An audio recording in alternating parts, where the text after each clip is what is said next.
50 ಕೋಟಿ ಕೊಟ್ಬಿಟ್ಟು ವಿಶ್ವದಲ್ಲಿ ದುಬಾರಿ ಶ್ವಾನ ಖರೀದಿ ಮಾಡಿದ್ದೀನಿ ಅಂತ ಒಬ್ಬ ಹೇಳ್ಕೊಂಡು ಫುಲ್ ಪುಂಗಿಬಿಟ್ನಂತೆ ರೈಲು. ಕಂಡು ಕಡೆಲ್ಲ ಫ್ಲೂಟ್ ಓದಿದಾನ ಅವನು. ಒಂದು ಚಿಕ್ಕ ಮರಿ ಹಿಡ್ಕೊ ಬರ್ತೀಯ ಅಂದ್ರೆ ಇದು ಯಾವ್ದೋ ಹುಲಿ ಮರಿ ಕರ್ಕೊ ಬಂದ್ಬಿಟ್ಟಿದ್ಯಾ ಅಂತ. ಇದು 7 ತಿಂಗಳು ಮರಿ ವುಲ್ಫ್ ಡಾಗ್ ಅಂತ, ವರ್ಲ್ಡ್ ಅಲ್ಲಿ ರೇರೆಸ್ಟ್ ಡಾಗ್. ಆಮೇಲೆ 50 ಕೋಟಿ ನಾಯಿ. ಇದು ವರ್ಲ್ಡ್ ಅಲ್ಲಿ ಒಂದೇ ಮನೇಲಿ ಫಾರಿನ್ ಅಲ್ಲಿ ಇರೋದು ಒಂದು ಲೇಡಿ ಹತ್ರ. ಅಲ್ಲಿ ಕೋತಿ ಕುಡಿತದ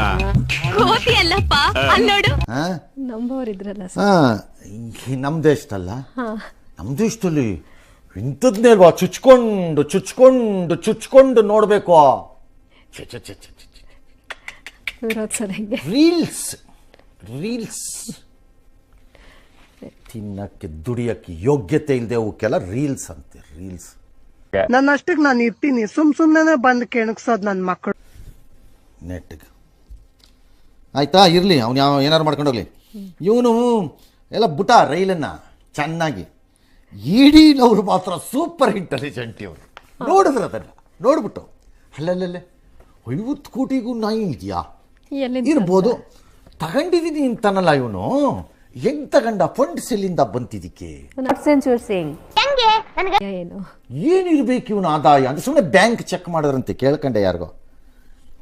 4 ಅಣಿ ಇಲ್ವಂತೆ ಅಕೌಂಟಲ್ಲಿ ಕರೆಕ್ಟಾಗಿ. ಎಷ್ಟು ನಮಗ್ ಬೇಜಾರಾಗೋಯ್ತು ಅಂತ ಅಂದ್ರೆ ನಮ್ಮ ಜೀವನದಲ್ಲಿ ಅಷ್ಟು ಬೇಜಾರಾಗ್ಲಿಲ್ಲ. ಆಮೇಲೆ ಇವುಗಳನ್ನ ಬಾಡಿಗೆ ತಂದಿದ್ದು ಮಾಡ್ಕೋತಾ ಸ್ವಂತಾನೇ ಅಲ್ಲ ಅದು. ಸುಮ್ಮನೆ ನಾಯಿ ಹಿಡ್ಕೊಂಡು ಶೋಕಿ ಮಾಡ್ಕೊಂಡಿರೋದು. ಒಂದು 30 ಸೆಕೆಂಡಿನ ಖ್ಯಾತಿ ಪಡ್ಕೊಳ್ಳೋಕ್ಕೆ ಏನೇನು ಆಡ್ತೀರಿ. ಗಂಡನ ಜೊತೆ ಬೈಕಲ್ಲಿ ಬಂದು ಸಿಗ್ನಲಲ್ಲಿ ಡಾನ್ಸ್ ಮಾಡ್ತಾಳಂತೆ. ಲಜ್ಗೆಟ್ಟವ್ರು ತಗೊಂಬಂದು ರೀಲ್ಸ್ ಅಂತೆ. ಮರ್ಯಾದೆ ಕೆಟ್ಟವರೆಲ್ಲ. ಒಂದು 30 ಸೆಕೆಂಡು, ಮಾರನೇ ದಿನ ಅದನ್ನು ಜ್ಞಾಪಕ ಇಟ್ಕೊಳ್ಳೋನು ಯಾವನು. ಗತಿ ಇಲ್ಲ ನಿಮ್ಮ ವಿಡಿಯೋನ. ಮಾರನೇ ದಿನ ಜ್ಞಾಪಕ ಇಟ್ಕೊಳ್ಳಲ್ಲ ಯಾವನು. ಇವನು ಬಿಟ್ಟ ರೈಲು 50 ಕೋಟಿಗೆ ಹೋದ್ರು. ಬಾಣ ಸ್ವಲ್ಪ ಹಂಗೆ ನೋಡೋಣ ನಿಂದು ಅಂತ. ಅವಾಗ ಗೊತ್ತಾಯ್ತು ಏನೇನು ಗೊತ್ತಾಗಿದೆ ಇವಂದು. ಇದು 50 ಅಲ್ಲ, 5 ಅಲ್ಲ, 1 ಲಕ್ಷ. ಎಷ್ಟ ನಾಯಿ ಇರ್ಲಿ, ಒಳ್ಳೆ ಬ್ರೀಡ್ ಅಂತೆ. ಅದು ಒಳ್ಳೆ ಬ್ರೀಡ್ ನಾಯಿ ಅಂತೆ. ಅದನ್ನು ಕೇಳಿದೆ, ಸಖತ್ ಬ್ರೀಡ್ ನಾಯಿ ಅದು ಅಂತಂದ್ರು. ಇರ್ಲಿ, ಬೇರೆ ಹಿಂದೆ ಎಲ್ಲ ಹಿಂಗೆ ಹೇಳಿದಾನಂತೆ.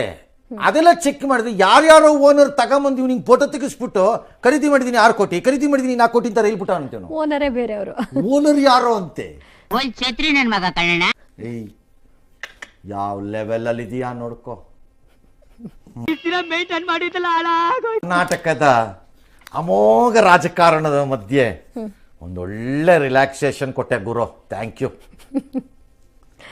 ಟ್ಯಾಂಕ್ ಚಿನ್ನ. ಈ ಪ್ರೀತಿ, ಪ್ರೋತ್ಸಾಹ, ಬೆಂಬಲ ಹಿಂಗೆ ಇರ್ಲಿ ಚಿನ್ನ. ವಾರದ ಕತೆ ಎಲ್ಲ ನನ್ನ ಅಕ್ಕ ತಂಗಿದಿರಿಗೂ ತಾಯಿ ತಂದೆ ಸ್ವರೂಪ ಸಖತ್ ಆಕ್ಟಿಂಗ್ ಮಾಡ್ತಿದ್ದೆ ಕಣ. ಡಿ ಬಾಸ್ ಫ್ಯಾನ್ ಸೆಲೆಬ್ರಿಟಿಗಳಿಗೂ ನಮಸ್ಕಾರ ಅಣ್ಣ. ಆಕ್ಚುಲಿ ಏನು ಅಂದ್ರೆ ಸಾರಿ ಚಿನ್ನ, ಇವತ್ತು ಬರೋ ಸ್ವಲ್ಪ ಲೇಟ್ ಆಗೋಯ್ತು. ನಮ್ಮ ಮಾರಾರ್ ನಗರಲ್ಲಿ ಟ್ರಾಫಿಕ್ ಜಾಸ್ತಿ. ನಂದು ಲಂಬರ್ಗಿನಿ ಎತ್ಕೊಂಡ್ ಬರೋ ಅಷ್ಟರಲ್ಲಿ ಲೇಟ್ ಆಗ್ಬಿಡ್ತು ಚಿನ್ನ. ಬಾ ಚಿನ್ನ, ಇವತ್ತು ವಾರದ ಕತೆ ದಚ್ಚು ಜೊತೆ ಶುರು ಮಾಡೋಣ. ಡಿ ಬಾಸ್ ಸರ್, ನಾನು ಈ ಮನೆಯ ರಾಜ ಮಾತೆ, ನನ್ನ ಮಾತೆ ಫಸ್ಟ್ ನೀವು ಕೇಳಬೇಕು. ಡಿ ಬಾಸ್ ನೀನ್ ಮೆರಿ ಅದೆಷ್ಟು ದಿನ ಮೆರಿತೇವ ಮೆರಿ ತಲ್ಕೆಟ್ರೆ ನಾನೇ ಬಿಗ್ ಬಾಸ್ ಇಂದ ಆಚೆ ಹಾಕ್ಬಿಡ್ತೀನಿ ನಿನ್ನ. ಬಾಸ್ ಯಾಕೋ ರಾಂಗ್ ಆಗೋರೆ ಕಣ. ಒಂದ್ ಪ್ರಾಪರ್ಟಿ ಕಾಮಿಡಿ ಮಾಡ್ತೀನಿ ನೋಡು ಅಣ್ಣ. ಜಾಮೂನು ಗುಲಾಬಿ ಪಕ್ಕ ಇಕ್ಕಂಡ್ರೆ ಗುಲಾಬ್ ಜಾಮೂನು. ಸೂಪರ್ ಗಿಲಿ ಸೂಪರ್ ಗಿಲಿ. ನಿಲ್ಸ್ ಇಳ್ಸ ಕೆಳಕ್ ಸಾಕು ಮೈ ಕಿಲ್ಸ. ಗಿಲಿ ಬಾಸ್ ಯಾಕೋ ರಾಂಗ್ ಆಗೋರೆ, ನಿನ್ನ ಚಿಲಾಪಿಲಿ ಮಾಡ್ಬಿಡ್ತಾರೆ. ಸುಮ್ನಿರು. ಏನ್ರಿ ಕ್ವಶನ್ ನಿಮ್ದು? ಏನ್ ಕ್ವಶನ್ ಕೇಳ್ತೀರಾ? ಯಾರಿಗಾನ ಕ್ವಶನ್ ಕೇಳ್ಬೇಕು ಅನ್ಸೈತಾ?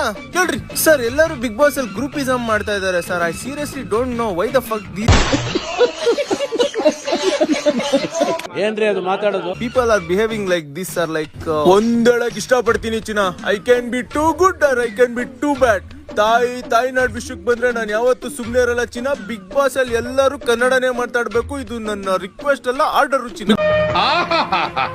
ಎಂತ ಸಾಹಸ ಬಾಸ್. ಡೈರೆಕ್ಟ್ ಆಗಿ ನಿಮ್ಗೆ ಒಂದು ಮಾತಾಡಕ್ ಇಷ್ಟಪಡ್ತೀನಿ ಬಿಗ್ ಬಾಸ್. ನನ್ಗೆ ಫಿಲ್ಟರ್ ಹಾಕೊಂಡೆಲ್ಲ ಮಾತಾಡೋದು ಇಷ್ಟ ಆಗಲ್ಲ. ಪೊಪೆಟ್ ತರ ಕ್ಯಾಮ್ರಾ ಆಫ್ ಮಾಡ್ರಿ. ಇವ್ರೆಲ್ಲ ಒಂದ್ ರೌಂಡ್ ರುಕ್ತೀನಿ. ಎಲ್ಲ ನನ್ನ ವೀಕ್ಷಕರಿಗೂ ಧನ್ಯವಾದ ಇಷ್ಟೊತ್ತಿಗೂ ನೋಡಿಕೆ. ಥ್ಯಾಂಕ್ ಯು ಚಿನ್ನ, ಥ್ಯಾಂಕ್ ಯು ಚಿನ್ನ. ಮತ್ತೆ ನಾಳೆ ಸಿಗೋಣ ಚಿನ್ನ.